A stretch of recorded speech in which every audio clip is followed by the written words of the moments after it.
Contestant number 8, Glenn Dalco. Oh God, an icebreaker. Oh God, an icebreaker, Glenn Dalco.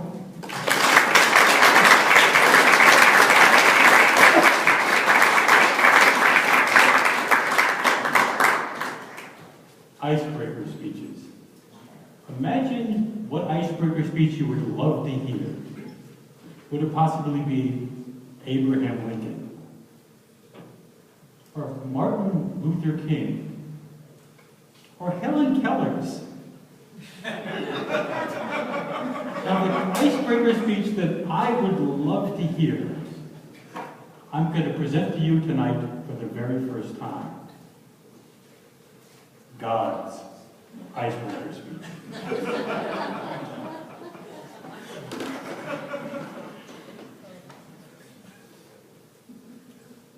Thought we'd be in the bigger room. Madam Contest Master, fellow Toastmasters, invited guests, Mohammed Nouri, International President, and other mortals. When I first joined Toastmasters, they said that I needed to give an icebreaker speech. Well, I have a confession. I don't like public speaking. I very rarely do it. I'm very good one-on-one, which a lot of you know. John, Josh, and Peter, I know what you're doing. Stop it. It all comes back to speaking in public makes me nervous, makes me uncomfortable, and it comes from the very first time I ever public spoke. It was when I was giving the 10 Commandments to Moses. The entire nation of Israel was listening. And you may remember that wonderful Cecil B. DeMille movie with Charlton Heston, with his flowing white hair, his flowing white beard, and his flowing white robe, and me as a burning bush. So what happens when you get uncomfortable public speaking? Your arms shake a little bit, your heart goes a little fast, you get some butterflies. I burst into flames! That's what happened to me. I burst into flames. And that's where I got that silly name, Holy Smokes. And the other names I've been given by you, I've got names of Father, God, Abba, Jehovah, Yahweh. Funny how I got the name Yahweh.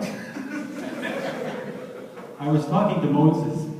I was talking to Noah. I always mix those two up. And I was saying, Noah, build me an ark.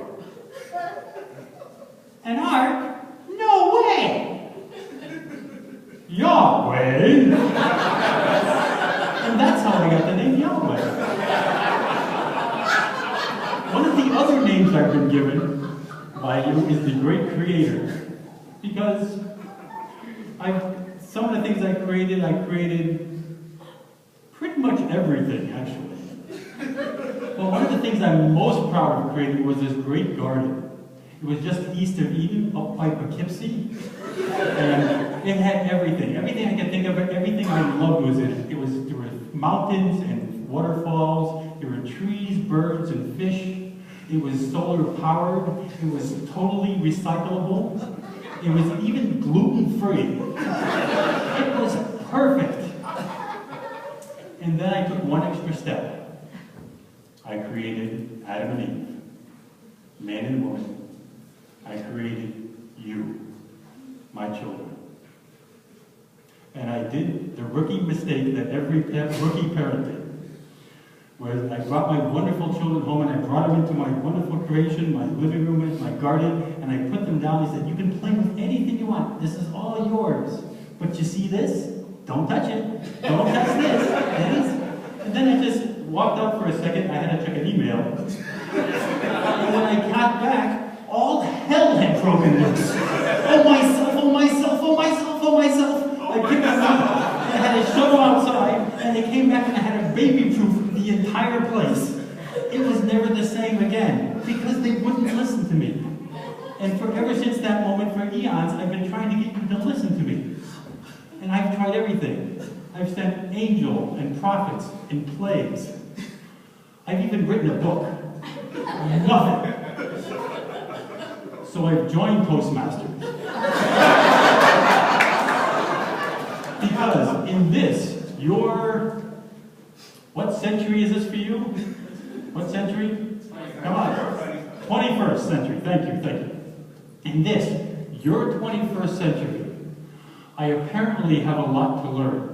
Because my old speaking style of, thou shalt not, apparently doesn't work anymore. Just look at Miley Cyrus and Wrecking Ball. So this, being my very first Toastmaster speech, I'm very excited to get your feedback. And I'm also very interested to see who's going to evaluate me.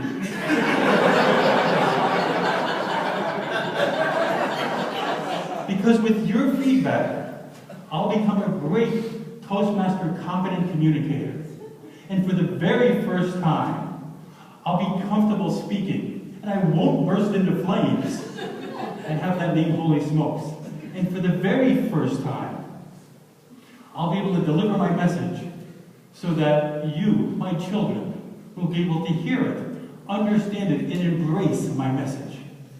And if everything goes right, maybe, just maybe, for the very first time, when I say, see this, don't touch it, you won't touch it! Thank you, Madam President.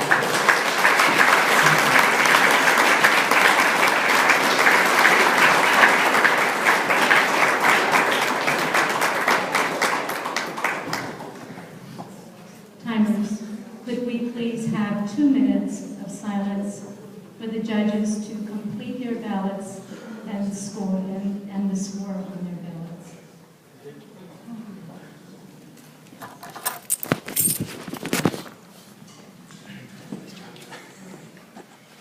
Bless you. I didn't see that one coming. Nobody sees that one coming.